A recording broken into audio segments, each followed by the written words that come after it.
well, thank you, Gary. Pleasure to see you. Good to be speaking with you again.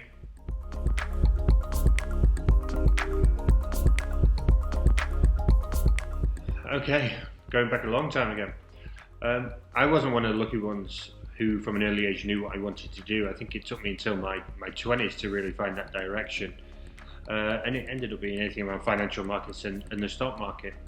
So I finished my degree. I applied for stockbroking jobs in London, New York and Dubai, and I was fortunate to have offers in all three.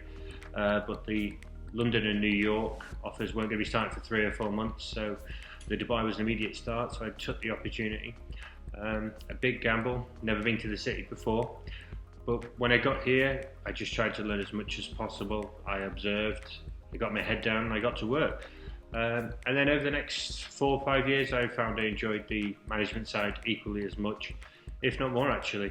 So I pursued the management route. I tried to give back as much as I could, and I was lucky enough to progress quickly. And 14 years later, here we are.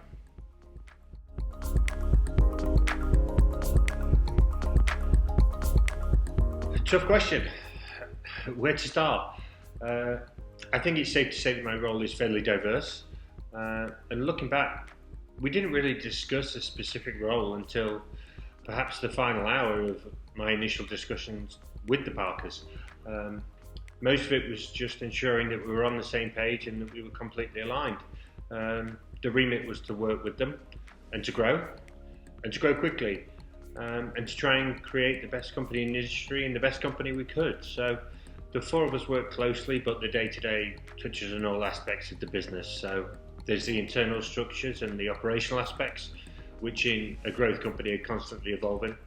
And this can be anything from speak to the managing partners, the heads of divisions, writing and implementing new strategies and initiatives and so on. And then there's the external and commercial aspects of the business. So meeting strategic partners, meeting with regulators, meeting with lawyers, exploring and negotiating new acquisitions, or meeting with our recruitment team, meeting with people like yourself, Gary. And obviously all of this combines to ensure that we remain aligned and we remain on track. So I don't know how to explain it further, but it's safe to say it keeps us busy.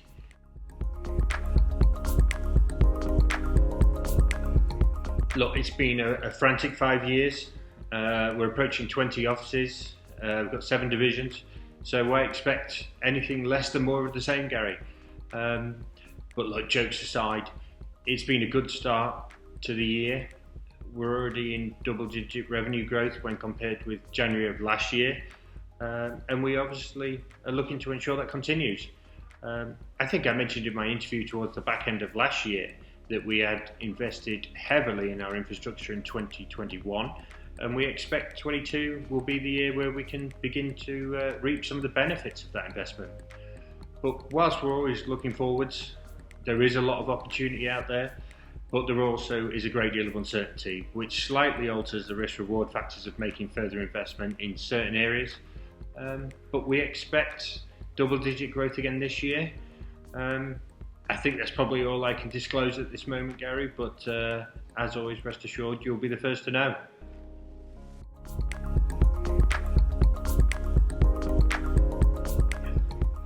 There are numerous challenges. The speed of regulation change across the market is certainly one of the biggest that we face.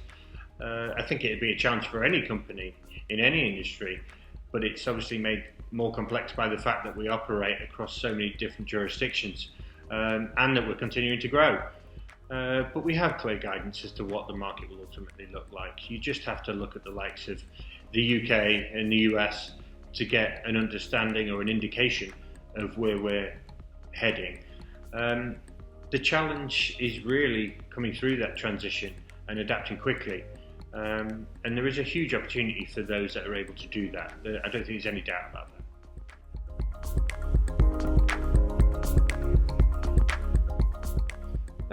I think Bob mentioned digitise or die in an interview with you a few years ago.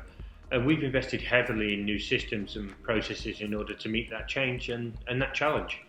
But when people used to talk about fintech, especially in our space, it always used to be coupled with the threat of robo-advice to the traditional IFA. Will it replace the advisor? And now the discussion is more about the integration of technology to complement the proposition, be it greater efficiency, instant access to information, cost reduction through automation, and so on and so forth. But I don't think that's now considered a benefit to a client. I think that's simply expected. That's now the bare minimum. And today's client has different demands and expectations to what it did 5 years ago, and that will be different in the next 5 years. And that's the result of exponential growth in IT.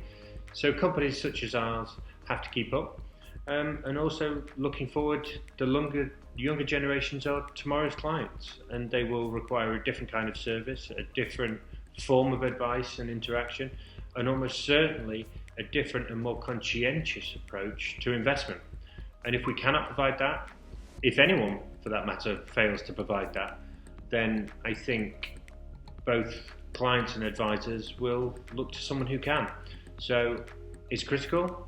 I think we have to stay ahead, but I don't think it's a choice anymore. I think it's a necessity.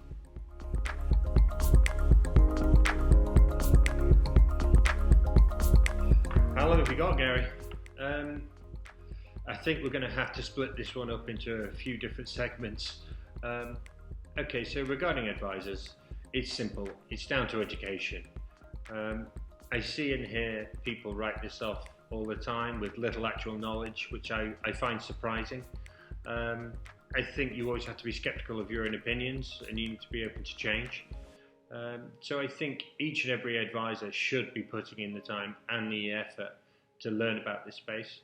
In fact, I would go a step further and I would say it's their obligation, it's their responsibility to educate themselves on this. Personally, I think technology is a one-way street. I think, save some world event, we're never going to live in a less digital age than we are today. So it's only going one way, and I think with any new asset, volatility is to be expected. And people will always be skeptical and have their doubts. You just look back through history and you can see evidence of that. In the early 90s, they were auctioning off bandwidth, which people thought was crazy. Everyone thought early adopters of the internet and emails were crazy. And you can go right back to the birth of the stock market and the issuance of shares. And that was banned in the UK for over a decade because the government deemed it too risky. But we live in a digital age and we already use digital money, so I think any argument around that is completely redundant.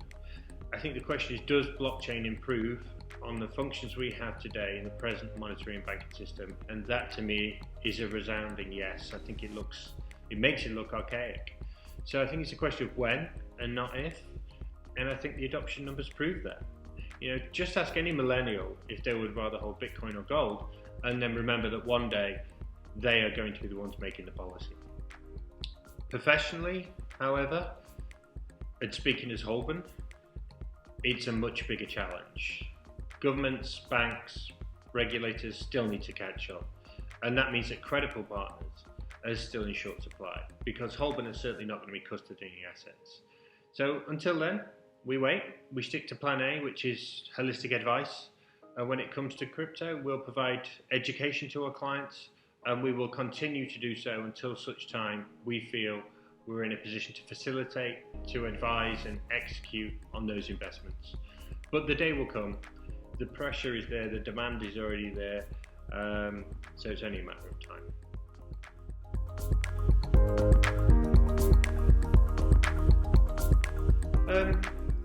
I love the remit.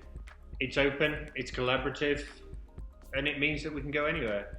The Parkers very well, very entrepreneurial people, so nothing is ever off the table. And because it is a small circle, we can make decisions fairly quickly, and it means we can adapt quickly. So every day is different, every day is challenging, some more than others, but every day, especially in this market, presents another opportunity. So that, along with the people that I get to work with on a daily basis, that's really what I love.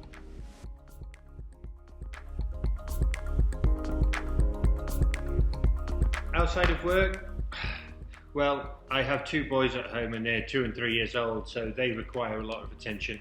And my wife and I are expecting our third son in a few months' time. So to be honest, Gary, it feels like the real work really starts at the weekend when I have to try and keep them entertained. Aside from that, pushing towards 40, Gary, I need to try and keep up with them. So I try and get to the gym as often as I can, not as often as I should. But outside of that, I love to read, and I certainly value a few hours on my own in a quiet bar or a cafe just to try and take stock of everything and just to think. And that time to me has always been absolutely key. But the short answer is just the family, Gary.